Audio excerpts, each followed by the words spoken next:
नमस्कार आमी सब्यसाची आजकेर भिडियोते चले एसेছি एकटू अन्यरकम खबर निये लोकसभा भोटेर जाके भिडियोते देखते पाচ্ছেন তিনি গরমে রাস্তায় রাস্তায় ঘুরে লোকজনের সঙ্গে কথা বলছেন, সবজি বিক্রেতাদের কাছে গিয়ে শুনছেন তাদের সমস্যার কথা, আশ্বাস দিচ্ছেন সময় বদলে দেওয়ার।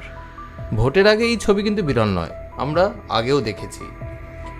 রাজনৈতিক নেতা নেত্রীদের হামেশাই এই ধরনের জনসংযোগ করতে দেখা যায়।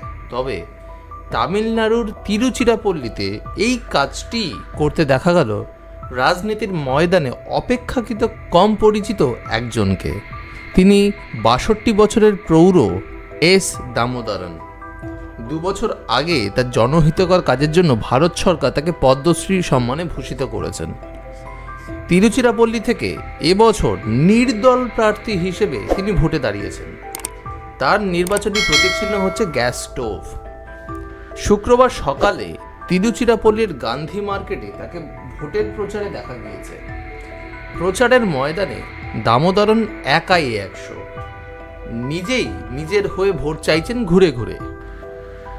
বাজারের সবজি বিক্রেতাদের সঙ্গে তিনি কথা বলছেন, কখনো আবার তাদেরকে সরিয়ে দিয়ে নিজেই সবজি নিয়ে ক্রেতাদের সঙ্গে দরাদরি করছেন। ফুল বিক্রেতার পাশে বসে ফুলের মালা তৈরি করতেও দেখা গিয়েছে এই নির্দল প্রার্থীকে। এটি একটু অন্যরকম জাতীয় ঘটনা। সাধারণভাবে অন্যান্য প্রার্থীদের ক্ষেত্রে যেটি দেখা যায় যে তারা এই সমস্ত কাজগুলি করছেন, কিন্তু তার পিছনে এক বিশাল তার সৈন্যবাহিনী রয়েছে, কিন্তু ওনার ক্ষেত্রে কিন্তু সেই সৈন্যবাহিনী নেই।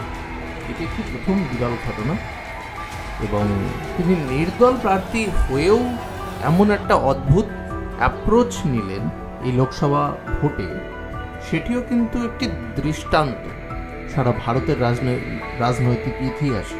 যদি ভিডিওটি ভালো লেগে থাকে তাহলে নিশ্চয়ই ভিডিওটিকে একটি লাইক করবেন, ভিডিওটিকে শেয়ার করে দিতে পারেন, আর চ্যানেলটি যদি আগে সাবস্ক্রাইব না করে থাকেন তাহলে চ্যানেলটিকে সাবস্ক্রাইব করুন। ধন্যবাদ।